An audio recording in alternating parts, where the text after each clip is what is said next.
Welcome to QI, the show that knows what's what like I know the back of my onions. So, let's meet tonight's men amongst men. We have Rich Hall, Arthur Smith, Dara O'Brien and Alan Davis. Welcome one, welcome all. Let's hear your manly sounds. Please, gentlemen. Rich goes... And Arthur? And Dara.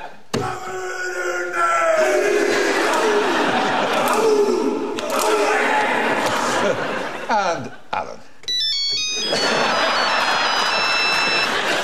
So let's begin with question one, and that's for Rich. What would you say if I said to you that the British Empire was built on diarrhoea? Say you were full of shit. Any word that ends in "ria" is just bad news, isn't it? Diarrhea, pyorrhea, gonorrhea, North Korea. North Korea. Chris Ria? Yeah. To be fair, speaking of someone obviously whose antecedents were members of the British Empire themselves, happily of course, diarrhoea was very much the least of our problems while the English were in the country. Really, we'd have been glad of a bit of diarrhoea. I mean, there's very few recorded conversations between Irish peasants in the 1840s that went, "Paddy, you're looking very thin. I know the food is just running through me at the moment." This spicy British food doesn't appeal to me at all.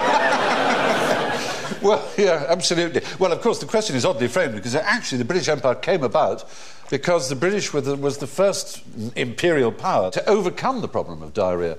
Up until the 18th century, almost every invading army anywhere in the world was laid low by diarrhoea, particularly the French. They kept having excrement so close to their food, if not on it.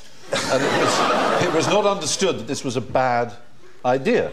It's not a bad idea, Stephen. Isn't it? No. Someone's I think you'll find more faeces with your food it actually improves your health. I've overstated it a touch. I think you might have done. But I think it's generally agreed that children don't eat enough bad things, in a way. Everything's sanitised and their bodies aren't used to it when they have to fight off infections. I think it's absolutely right. If everyone lives in a plastic bubble, the moment the bubble is removed, they die of something or other very fast. Particularly if the bubble is underwater, for example. Exactly. There's a very sudden pressure change you just can't deal with in that situation. So the notion of an army marching on a stomach is more that the army tended to march on the contents of a preceding soldier's stomach as they were walking along. There were two eminent British figures, one called Pringle, who did it for the army, another one called Lind, who did it for the navy. Presumably Pringle had a small moustache. Latrines. We invented latrines. Well, that's right. We that's basically... a French word. I know. Latrine must have been French for kitchen. Well, you're almost right. I mean, the French did extraordinary things. I mean, they buried their bodies. Instead of burying them at sea, they buried them actually in the ship. In the bilge part, the bottom of the ballast part. Yeah. So imagine the stench. I remember reading that on the approach to Moscow, that the French soldiers used to sleep inside the dead bodies of horses at night, because obviously it's warm, the dead body. So, I mean, that's not a comfortable night, is it? Even Travelodge is better than that, you know? Yes, for the wrong reasons, Lind and Pringle thought the right thing. In other words, they believed that disease was all about smell, and if something smelt bad, you would be ill. We had a maths teacher at school who smelled disgusting. Pringle laid down rules for the army about how far faeces and everything to do with faeces should be from food. And as a result, we had far less diarrhoea, far less enteric fever than any other army around the world. And also said for the navy that they should eat lemons, because of scurvy. Vitamins weren't known about till 1912, but because almost every country that grew lemons hated Britain, the only countries we could get anything close to it was the Caribbean, where there were limes, which are actually half as effective, and hence British, of course, were called limeys. We should really have been called lemonies. Yeah. Because the Navy did realise that lemons were twice as effective. Vitamin C tablets, yeah. I presume. Very effective. Multivitamin, multivits. I mean, if you'd just gone to Boots, really, at the start of the trip. You know, they say that the wheel is the greatest invention ever, but I think it's probably the second wheel, because...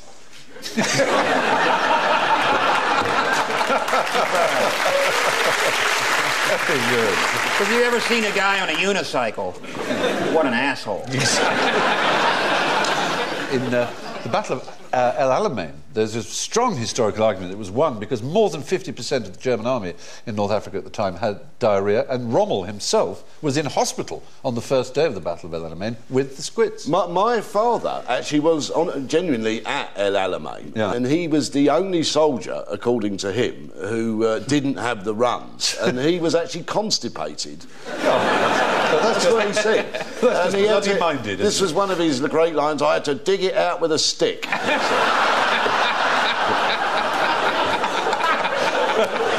And it is to such great men that we owe our freedom, and we thank you.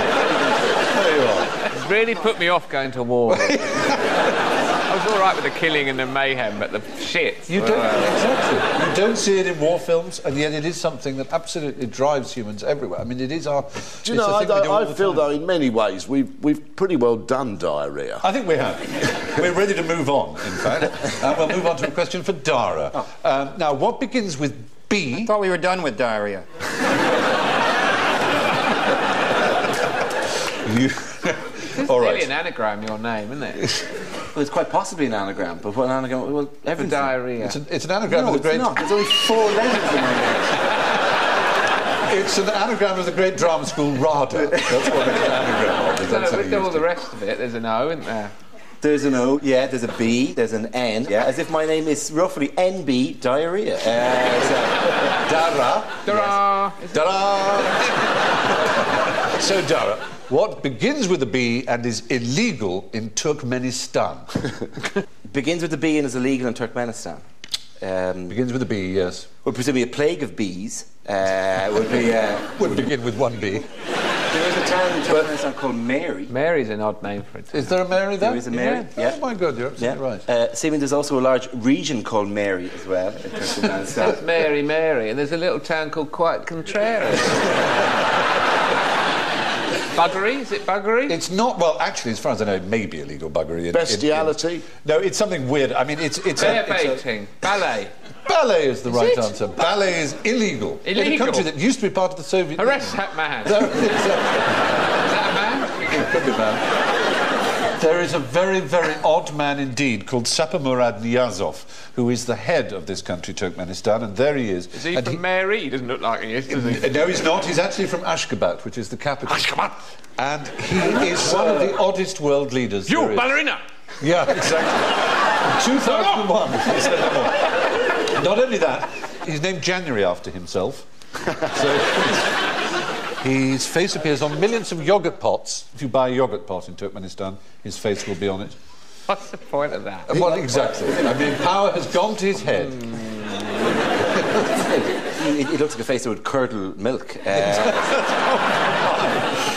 Is it on the inside of the yogurt pot? His face. The bottom. What happens if you are caught performing ballet? You're arrested. Presumably you would be arrested. Even for a small plie? Are there signs like with tutus and big X's through them? No ballet here. Yeah. There must be some kind of underground ballet dancing club. Yeah, ballet club with Brad Pitt. Yeah. Well, he also fired 15,000 nurses in Turkmenistan, Niyazov, and replaced them with army conscripts. Something odd This about sounds like a place where Bush needs to go in and kick some more Now, it's time for a question for Arthur. What's quite interesting about digestive biscuits? Well, it's a hard-working biscuit, the digestive. You know, you put cheese on it. There's goes chocolate on it. It's a base for cheesecake. It really is a sort of Renaissance biscuit. It's a great dunker. It's a very, very hard-working biscuit. But have you ever noticed that there is a slightly fishy taste about a digestive? What have you been dunking them in? Who have you been dunking them in? Lord. We're in the world of misnomers, but things that are wrongly called. Do they give you wind? They were called digestive because they were supposed to be an anti-flatulent biscuit when they were designed in the 19th century. No, that's right. In America, it's... You better have one of these. Sorry. Maybe you stuffed it up, I don't know. But I'd like to see an advert for this flatulence biscuit. Hey, try a digestive. We're heading right back down the diarrhea highway again. Welcome to the United Kingdom, Mr. Hall. The fact is, they are not aids to digestion. In America, it is illegal to call them digestives. Of course, in America, do you know what we're talking about? Cookies. Yeah. Yes. That's right, which is from the Dutch. Koekje, meaning a cake. Which is why you call them cookies. Because what you call a biscuit is more like what we would call, I don't know, a kind of scone thing. You have biscuits and gravy. Explain to the ladies and gentlemen what that is. Oh, traveller from an arcane land. What do your people eat?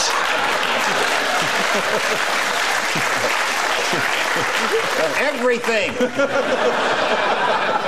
Well, that's biscuits the way... biscuits is made from self-rising flour, and then they just slop gravy over it, and it just takes up room on the plate. Right. And it's a breakfasty thing or a lunchy thing? Or? It depends on what trailer park you live in. Sometimes it's 3 meals a day. Fair enough. Well, 450 digestive biscuits are baked every second in the United Kingdom. Really? Yeah. They are truly the mule of biscuits. They certainly are. And Alan, it brings me on to a question for you. What is the difference between a cake and a biscuit? Oh, that's easy. Tell. Well, a cake is soft and a biscuit's hard. Cakes are soft and squidgy and spongy, and biscuits, you can snap them. What's a Jaffa cake, then? Very interesting, you should say that. Well, quite interesting. No, well, quite interesting, exactly. Exactly. Let's stick to our brief. It's... Jaffa cake is the exception that proves the rule. Well, no, it isn't an exception. See, what happens on this show, Dara, is he thinks I'm an idiot. Yeah, but you think my name is an anagram of diarrhea. So. Yes, exactly. I'm really on their side at the moment. Well, actually, I mean, you used the right words. Technically, the difference is that when they go stale, a cake goes hard and a biscuit goes soft. In 1991, the British government, Customs and Excise, decided they wanted to reclassify the Jaffa cake as a biscuit. The weird thing is, there is zero VAT on cake and biscuit, but there is VAT on chocolate biscuits as a luxury item. So McVitie's went out of their way to try and prove that Jaffa cakes are not chocolate biscuits, they are cakes. And they did so by demonstrating in front of the VAT review board that they went hard when they were stale. And they also cooked a great big 12-inch one to show that it really was a cake that they'd baked.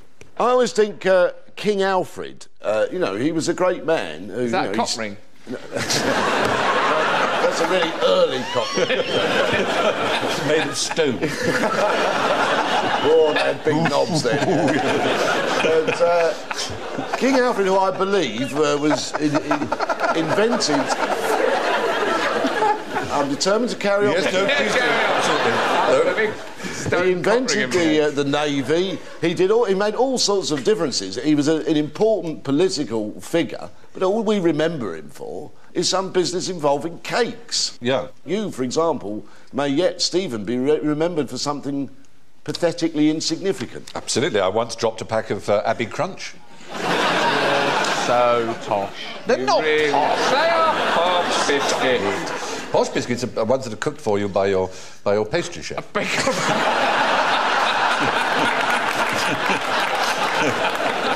Actually, there's a true story about the Duke of... I think it was the Duke of Devonshire, but it may not have been. In the Second World War, They would have people from the Ministry of Labour going around checking on everybody, and particularly on the big estates, to see if all these people, someone could be released for essential war work. And they went to Chatsworth, where the Duke of Devonshire's estate was, and they, stopwatch and clipboard, and they checked everybody. And eventually they had an interview with the Duke, and they said, "Well, Your Grace, we can understand that you need 47 gardeners and 13 under gardeners, and you need grooms, and you need chauffeurs, and you need upstairs maids and downstairs maids, and in-between maids, and laundry room maids, and still room maids, and kitchen maids, and nursemaids, and housemaids, and parlour maids. And we can understand that you need the boy to scrape the knives and boots, and you need the butler and the four-footman and the under-butler. But we wonder if a man economy might be made. Does Your Grace necessarily need 2 pastry cooks?" To which he apparently replied, "Oh, damn it, can't a man have a biscuit?" Which is, we're all prepared to make sacrifices and beat the Hun, but really, it's going a bit far, isn't it? Anyway.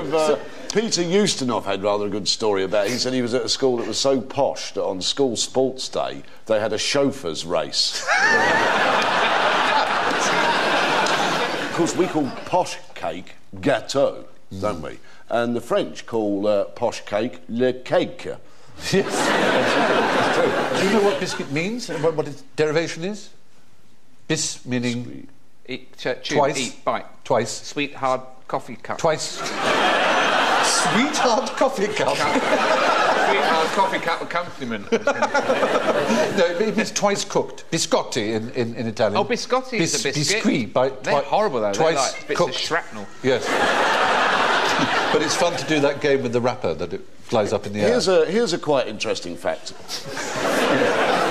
As we know, at the end of a marvellous performance, when we see a live show and you think it's fabulous and you want more, you shout encore. Yes. But do you know what the French shout? Bis? Oh, yeah, yes. You do know. Yes.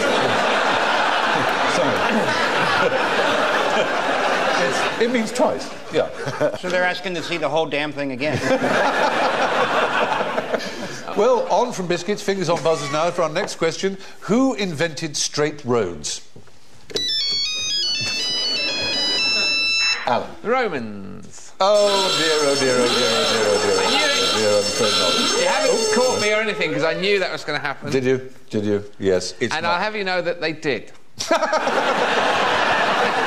No, they didn't. They rebuilt. They rebuilt a lot of straight roads that were already there. The Romans would make a road that would go 50, 100 miles. Yes. Stane Street, that goes from Chichester to London, is 60 or 70 miles long. No one thought to go that far in a straight line until they did. I think in terms of distance, you may well be right, that they probably built the longest straight roads, but there were many... People would come across the Roman road and go, blimey, this must be a Roman road. They invented going really, really far in a straight line. Yes, which wasn't the question, sadly. Oh, good that it had been. But the Romans, presumably, never in the end really got anywhere because all roads lead to Rome. Indeed. Find themselves. No, there was a dense network of roads in the pre-Roman Iron Age of very straight roads, but you're quite right, they weren't as vast. Do you know that in America, some of the roads in the Midwest are so straight and go on straight for so long that then they have to make a right turn and then go straight Really? again. Because people go loopy, is it? No, to account for the curvature of the Earth so that it conforms to the map. Good God. That's fantastic. Well, there you are. And do you know that in Montana, a policeman will pull you over because he's lonely? Happened to me all the time. Why do the Americans drive on the right? Well, I guess because we invented the car. I'm awfully sorry to put you right on that, but you didn't even come close to inventing it. We invented the first 2 Germans who got there way before. Another proof, of course, is that in Ireland there were many, many, many straight roads, and the Irish were never invaded by the Romans, were you? They never got as far as us, absolutely not. Absolutely. Which we actually do regret to this day, because we have no great architecture that dates back to then. We have a We've got cromlechs. Well, we have our own little, mounds and stuff that we're quite happy with, that I had to drag my sorry ass around at school trips for.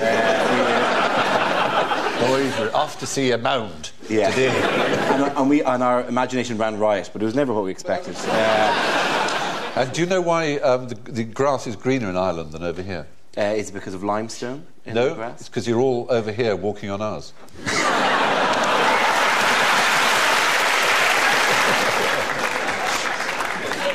brings us neatly to the point where fools rush in and Alan's fear to tread, which is our dose of general ignorance round now. So fingers on buzzers again, if you would, please. What is the collective noun for a group of baboons? Yay. The Pentagon. Fantastic.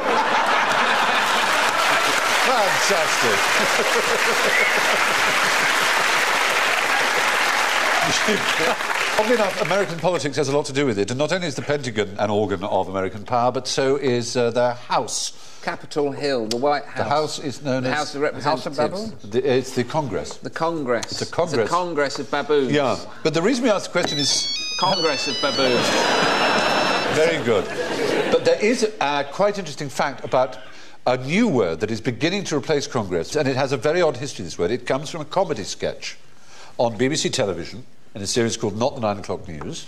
There was a sketch called Gerald the Gorilla, in which Rowan Atkinson played it. And Wild. He makes mention... Furious. That's right. Wild, I was furious, exactly. The production on that album. But, there's a point where he talks about a group, or flange, as we call them, of gorillas. And this was just made up by Richard Curtis, or whoever wrote the sketch, that particular sketch. But it's now on the net. And there is, I can quote you here from a book called Sex and Friendship in Baboons by Barbara B. Smuts. This is a review. He's read every book in the world. This is a review at Amazon.com.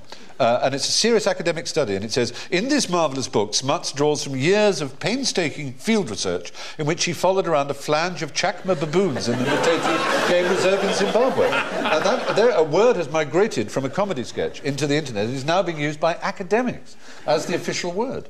And while on the subject of animals, who can tell me which mammals have the most bones in their noses? Yep. Alan. Crocodiles. It isn't crocodiles, as it happens. I was going to say elephants, but I think it's really stupid. Thank you. Oh, bless you for that. Anteaters. I did it to please the researcher. Did you say anteater? Yes. Well, the answer is an anteater, so you should have some points. Particular kind, probably the most famous kind of anteater in some ways. Aardvark. Aardvark is the right answer. It has 9 or 10. Do you know, I can say in Danish, I have spilt coffee on the anteater. I would like you to do that for us now. Jeg har spillet kaffe på møreslør.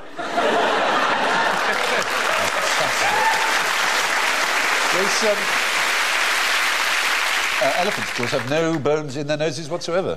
So our next question is, according to the inventor of centigrade, what's the boiling point of water? I'm not falling for that. Yes. Oh dear, no, I'm going to say something stupid, aren't I? 100 degrees. Oh dear.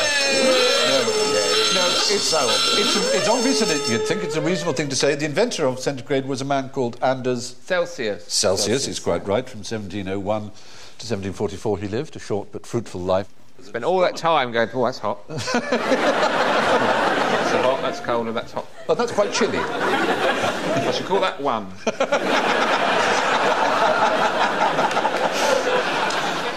He decided that water should boil at 0 degrees and that ice would melt at 100. Because naught is actually now, of course it's the other way around, naught is not the point at which water freezes in centigrade, it's the point at which ice melts.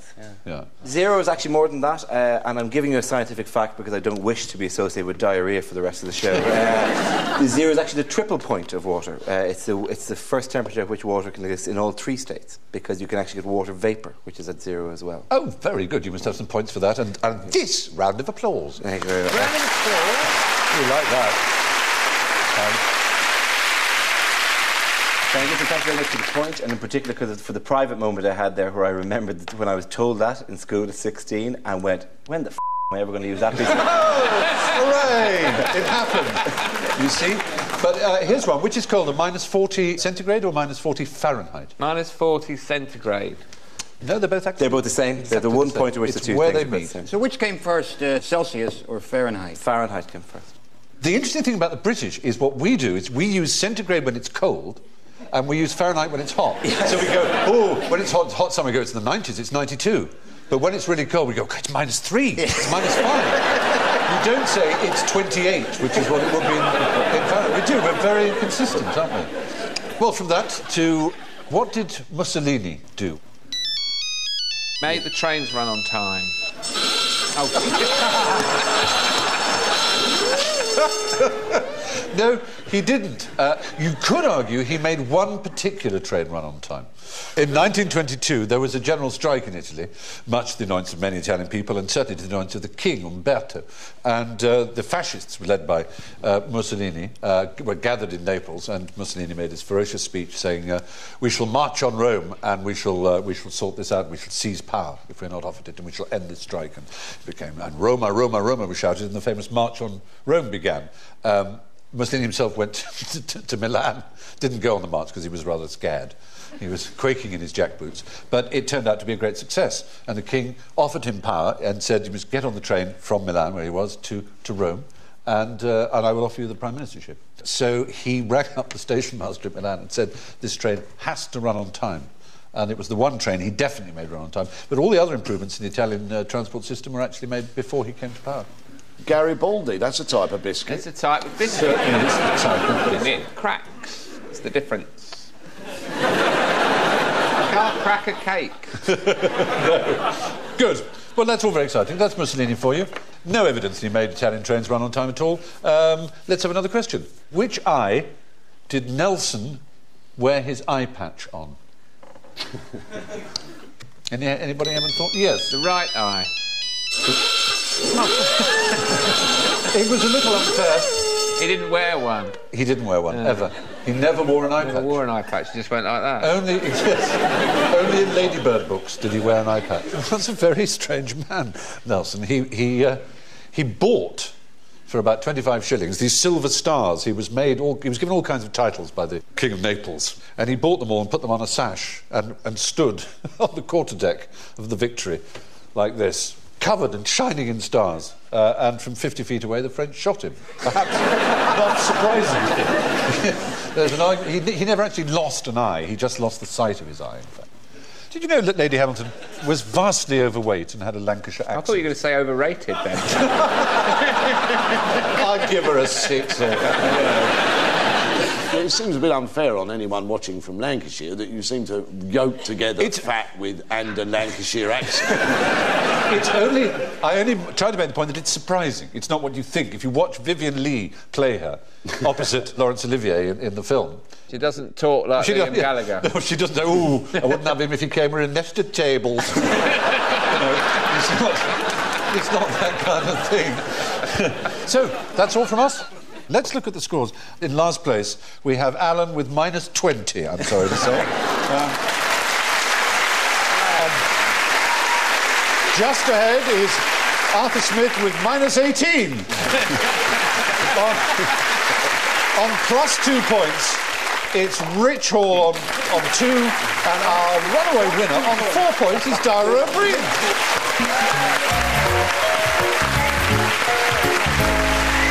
Well, there you are. So that's all from Rich, Arthur, Dara, Alan and me. As they say in Ireland, may you get to heaven a half hour before the devil knows you're dead. Good night.